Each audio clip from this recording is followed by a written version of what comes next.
玄学小师弟，订阅不迷路。大家好，我是玄学小师弟。有句话是这样说的：晴天打黑伞不是撞客，就是撞鬼。这句话是我朋友说的，他是个修道之人。撞客指的是动物附身，像东北一带盛传的黄皮子附身。黄皮子上了身就能控制住你的身体，用怪腔怪调的嗓音要烟臭，而且指定要东北某地产的人参烟，要吃要喝。黄皮子主要是要鸡蛋圆圆，要咯咯哒老母鸡，很邪门，不过也有点儿喜感。撞鬼就没啥好说的了。我那个朋友是东北人葫芦岛人，家里好多代人出马仙，据说是祖上救过一只黑狐狸，狐狸就住在他们家，开始出马了。出马传女不传男，他不是出马仙的，相反他从来不信这个，而且非常讨厌这种邪门歪道的事情。他念过大学，根正苗红，原本是一个绝对的无神论者，后来连续经历了几起神秘事件后开始相信了。他的经历非常传奇，包括亲眼目睹鬼上身和鬼谈判。他女朋友大学时被鬼附身带去东北出马谈判，狐仙求风、黄大仙拜月等，开始潜心修道，到处拜访名家高人，后来隐居在终南山那边，终日一瓢水一钵饭，日子倒也散淡。大学时我跟他关系最好，所以他虽然做了修士，我们也偶尔联系，尤其在我心情抑郁时，也常去他那小住几天，心情会好很多。有一次我去他那里，石墩上有一把别人丢弃的黑伞，看着材质还不错，顺手就拿到了他那里，他却神色肃穆，让我赶紧把伞放回原处。他解释丢弃的伞，尤其是黑伞，千万不能乱拿，因为黑伞是忌灵的。好多法师看着流落在外的魂魄可怜，就随手收了，然后带回到寺院里超度，或者带回到祖坟里。人在旅途中没有什么存放魂魄的法器，最方便的就是雨伞，所以他们一般都会用雨伞祭灵。好多香港的老电影也是这么放的。这种雨伞你要是拿回家，无疑就是带了一个灵体回去，那个灵体原本眼巴巴盼着回家或者投胎转世，结果被你劫走了，那他破着魂飞魄散都要狠狠报复你。见我不信，他给我讲了一个故事，一个非常离奇诡异的故事，当然也是和伞有关的。大家都听过老鼠嫁女的故事吧？其实老鼠嫁女的故事原型是老鼠娶亲，就是成精的老鼠精娶人间的姑娘。这种事情一点也不欢喜热闹，反而非常邪恶恐怖。那是他刚到终南山的时候，还没想过要隐居修道，只是随便转转就撞到了一桩怪事。终南山鱼龙混杂，不光有古寺道观，还有各种假僧人、伪道士、易经骗人的高人，修仙的、炼丹的、弄瑜伽的、修闭口禅的，连阴阳术的各种野狐禅都在这里招摇撞骗。山脚下有一户人家，姓张，也是一个较殷实的大户人家，家里老来得子，生了一个女儿，因出生时正逢昙花绽放，美不胜收，取名叫做谭宝。这谭宝从小性格天真烂漫，美貌如花，加上张家也是这边的大户，一直精心教育，也考上了省城名校，真正是十里八乡著名的昙花美女。没想到就在这谭宝大学毕业回家后，却在他身上发生了一桩怪事。原来这谭宝看似天真，其实会心通透，知道父母年迈，自己不宜远嫁，所以一直坚持单身，想回家找一个可以离家人近一些。这谭宝要回家择婿的消息一传开，整个县城都要炸了锅，上门说亲的不说意见，也有800各种青年才俊汇聚一堂，当场要分出个高下不可。没想到就在这时，谭宝却中邪了，而且是非常诡异的中邪。他先是做了一个梦，一个獐头鼠目的人笑嘻嘻对他说，让他在家等他1个月，1个月后他就会来迎娶他了。一个梦而已，谭宝自己也没当一回事。结果没想到第2天早晨，他去院子里洗漱时，发现门上被人用鲜血写了一个大大的数字30。谭宝有些好奇，就悄悄跟母亲说了那个梦。终南山脚下奇人异事多，大家多少都有些见识，所以他母亲赶紧跟当家的说了一下，当家找几个紧要亲戚商量了一下，大家一致觉得有妖邪作祟，于是就借了一头猛犬回来。这猛犬是当地猎户养的猎犬，自小被斩断了尾巴，腰细嘴长，看着不起眼，其实非常凶猛，别说一般野兽，便是山里的饿狼，它都咬死过几头。当天晚上倒是相安无事，那只狗一声都没吭，大家觉得这妖邪肯定是被猛犬给吓退了。没想到第2天一早，大家起来一看，都不由倒吸了一口冷气。那头号称勇猛无敌的恶犬被人活扒了皮，倒吊在大门上，下面用淋淋的鲜血在门上写了大大的数字29。要说只因为那个梦，大家还是有些将信将疑，所以虽然借了一只恶犬，但是也没当一回事。但是这次恶犬被什么东西活扒了皮，而且那么诡异的吊在大门上，确实把大家给吓住了。他们火速叫来了恶犬的主人，当地著名的一个猎户，那个猎户来了，一看也是倒吸了一口冷气，然后就非常气愤，当时便抽出刀子要为恶犬报仇。张大户好说歹说，又拉来家人作证，才让猎户相信这杀狗并非自己所为，而是那邪物作祟。这猎户检查了爱犬尸体后，也是泪如雨下，说这狗死的稀黄啊，是被活生生扒下的皮。这狗被活剥皮时还活着，他疼得连自己的舌头都给咬烂了。到底是什么鬼东西下的这种狠手？他发誓一定要干掉他，否则誓不为人。张大户就指天发誓说，昨晚这狗一声没吭，要不然他们绝不会看着这狗惨死。帮狗也是帮自己，这狗是替他们死了。猎户点点头说，这只狗是自己打小而养的，不是一般的猛犬，这是专门用于打猎的细犬，嘴长腰细腿长，速度奇快，是蒙古人最喜欢的猎犬，捕杀草原狼的克星。这种专业的猛犬就算遇到老虎，好歹也会叫几声，绝不会怂成这个样子。这个邪物肯定来头不小，他怀疑是花豹子成精了，因为这狗最怕的就是花豹子，不管多猛的猎犬，一看见花豹子就怂了腿，一抖一泡尿下来，就软塌塌躺在地上等死了。而且把猎物挂在高处也是豹子的习性，他几乎可以肯定这是一只成精的花豹子，要不干掉它，下次吊在门上的恐怕就是张大户本人了。张大户听了顿时胆战心惊，问他这可怎么办？要不然赶紧去请终南山，请高人做法。那猎户嗤之以鼻说，高人捉捉鬼还行，这花豹子就是一个巨物猛兽，那老和尚过来恐怕一个照面就被咬掉了秃瓢，还有个什么用？张大户又问他这花豹子如何捉拿，还望壮士出个主意。那猎户也拿不准，召集了当地几个著名的猎户，让大家出出主意，看这花豹子如何捉拿。大家听了都连连摇头。有人读过几本书的老猎户对张大户说，员外可能有所不知，大家都以为这恶兽里最凶狠的是老虎，其实不是，是这成精的老豹子。这里面有一个说法，古人一直认为这老豹子要比老虎厉害，地位自古都在老虎之上。他举了几个例子，首先是官方的清朝武官官服，3品官会豹，4品官会虎，说明在朝廷看来豹子是胜过老虎的。其次就是西游记里二郎神和孙猴子斗法，二郎神化身一头猛虎，孙猴子则变成了一只花豹子，围着老虎撕咬，打得二郎神落花流水。大家以为豹子不行，是因为豹子体型小，天然吃亏。其实这豹子的凶猛和力量在同体型的动物里都是最厉害的，而且这玩意儿会爬树，相当于能文能武，端的难搞。这能托梦的豹子肯定是成年的老豹子，这玩意儿恐怕要比成年老虎还要大。别说这细犬挡不住，就算是青藏高原的獒犬来了，恐怕也要俯首称臣，吭都不敢吭一声。而且这豹子被古人称为虎中王，说的就是豹子和老虎一样，都会有为虎作伥的伥鬼相随。一个老豹子走在前面，前前后后甚至有几百个伥鬼相随，搞迷魂阵，弄障眼法，做鬼打墙，装神弄鬼，端的是厉害啊！张大户越听心里越冷，当时一身冷汗便如雨水一般下来，说道：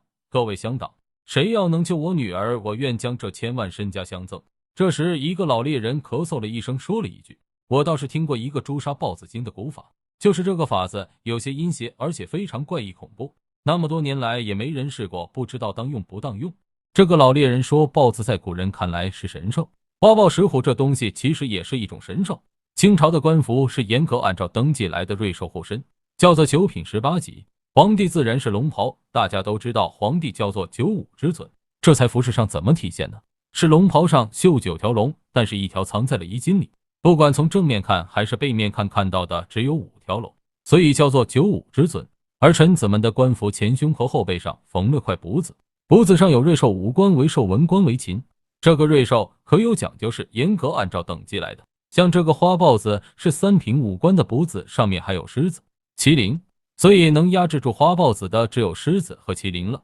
张大户一听犯了难，说如今别说狮子麒麟，便是豺狼都是国家保护动物，这可如何去寻？老猎人摆摆手说，老先生想差了，我们说的狮子麒麟并非是真正的野兽，而是一种象征，是要用这东西破了花豹子的煞气，把他随身的伥鬼吓退了，剩下单独的一头花豹子，那就好对付了。张大户听他这么一说，才放下心，当下夸下海口，说其他不敢说，要是需要钱财人力，尽管开口就是。他就是散尽家产，犯了杀死保护动物的罪名，也要将那花豹子诛杀。这猎人原本清贫，见张大户出手阔绰，也是人人欣喜，当时便请高明匠人打造了几套狮头狮衣。待那酒足饭饱之后，大家穿戴整齐，手里拿了弩枪毒箭，一个个精神抖擞，就等着那花豹子自投罗网。结果没也没想到，那几个猎人非但没有擒住花豹子，反而一个个死于非命，而且几个猎人的尸体摆出了一个大字28，只有那个最老的猎人还活着，但是也是浑身骨折，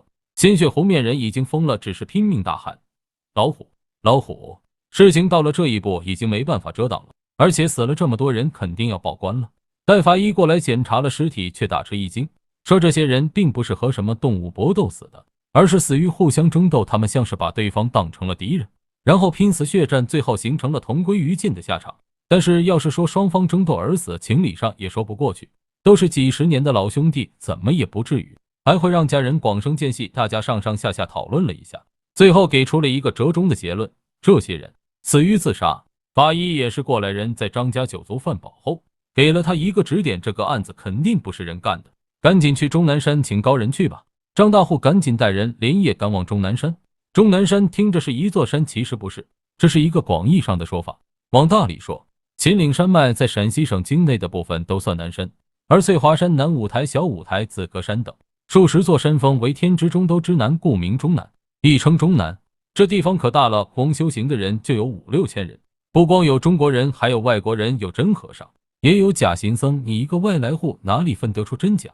这张大户带着人在终南山没头苍蝇一般乱寻猛找，钱财像流水，借花去伪道士、假和尚找了不少，却一个顶用的没有，一个个全都灰头土脸被打了出来，而那大门上的数字却是越来越少了。张大户什么办法都试过了，连抛家舍业带着女儿连夜逃亡都试过，但是不管他们跑了多远，第二天一觉醒来，总是又回到了家里，以及数字又少了一位。说话间，这门上的数字就只剩下狰狞血淋淋的1了。张大户大哭了一场，决定自杀。他把腰带套在一个歪脖子柳树上，使劲灌了一口烈酒，打算吊死自己。刚把头伸进去，他就被人劝住了。那是一个清瘦的年轻人，他梳着发髻，穿着一件青布长衫，打着一把黑伞，肩头上躺着一只懒洋洋的黑猫，安静地看着他。他只说了2句话，就把张大户给劝回来了。第1句话，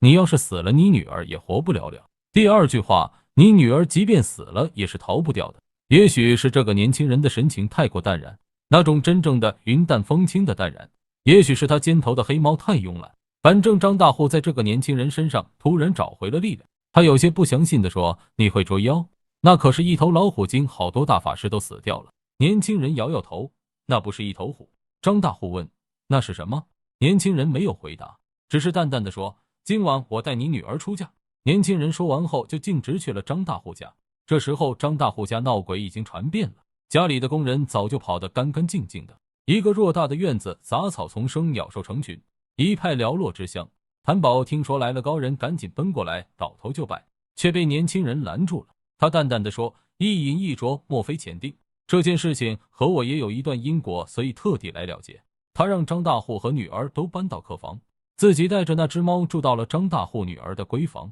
什么都不要，只带着自己的那把伞。张大户和女儿又惊又喜，喜的是终于看到了曙光，惊的是这书生如此文弱，是不是那个老虎精的对手？很快到了半夜，张大户和女儿一人拿着一把尖刀坐在凳子上，谁也不敢合眼，想着要是那个年轻人再不行，立时就死在这里。12点到了，几乎是同时，远处突然传来了一阵唢呐声，以及敲敲打打的锣鼓声，听起来像是古代结婚时的戏班子，有人唱曲，有人吆喝，有人放炮，有人开道，敲敲打打，好不热闹。但是往外看去，外面是黑黝黝的，什么都没有，哪有什么戏班子？张大户和女儿却面面相觑，只把那把尖刀握得更紧。说话间，那戏班子的声音从门口一直吹吹打打到了闺房，接着就听见一个尖锐的嗓子叫了声行庙见礼奏乐。那吹吹打打的声音又来了，张大户更是紧张，因为那吹吹打打的声音就在眼皮子底下，但是周围黑黝黝的，哪有那个人影子？更让他感到可怕的是，那婚礼还在进行，而且一板一眼，特别正经，看起来就像真正的娶亲一样。谭宝更是死死咬住嘴唇，嘴角都溢出鲜血来。如果不是张大户紧紧攥住他早就把尖刀捅进心口了。接着就到了新郎接新娘的环节，两个人的心揪得紧紧的，连大气都不敢喘。就听见众人哄笑，接着新郎官怪声怪气叫了声娘子我来也，接着就踢踏踢踏走进去了。突然洞房里猛然传来一阵惊恐的尖叫声，接着传来一连串的声音，像是什么东西在屋子里打斗，桌子被推倒了，书架也被推倒了，瓶瓶罐罐摔在地上砸得粉碎，惨叫声外面一众人待了一晌，接着紧急扔了东西往里闯。这帮人进去了以后，就听见一声声惨叫传来，有哭爹叫娘的，有嗷嗷惨叫的，有唉声叹气的，很快就没了动静。张大户和女儿又等了一等，那屋子再没有动静，才相信这年轻人还真是道行高深，看来是将那虎精给镇压了。两个小心翼翼奔过去，却见那年轻人打着一把伞站在屋子里，他对着伞说了几句话，然后将伞小心收了起来。张大户那头就拜感谢大师的救命之恩，愿将一线城市房产3套外加名校，毕业女儿一个相赠。谭宝也是羞红了脸，凄凄爱爱表示感谢大师相救他。虽然是个大学生，但是家里颇有古风，所以对于婚姻之事，他一向是听从父亲的意见。年轻人却摆摆手说：“你们谢错了人，要谢的话，要感谢他。”两个人定睛一看，才发现那只黑猫正蹲在屋角，百无聊赖地拨弄着一只巨鼠。那巨鼠足足有磨盘大小，白毛红眼，嘴角呲出2根尖牙，咽喉里往外淌血，已经被黑猫咬死。张大户才恍然大悟，原来那老猎人说的并不是老虎，而是老鼠，原来作祟的是这老鼠精。第二天清早，年轻人就婉拒了张大户的百般挽留，带着那只黑猫径直回终南山去了。不过据说那个漂亮的谭宝还没死心，依旧每年都要去终南山看看他，小住几个月，依旧等着他履行父母之言媒妁之约。我忍不住问他，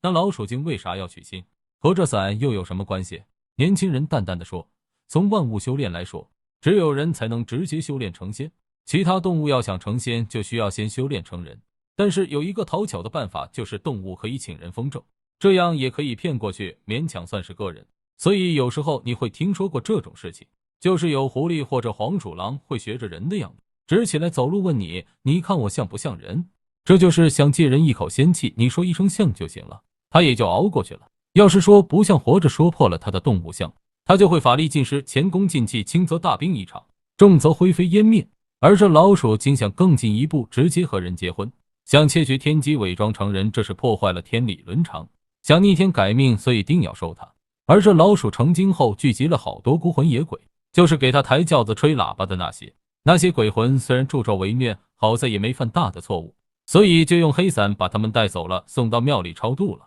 也算是一件功德。他最后感慨，动物要苦修500年才能化成人形，中间还要经历天灾地劫、烽火雷电4大命坎，九死一生方能转世为人。生而为人，理当感恩，且行且珍惜。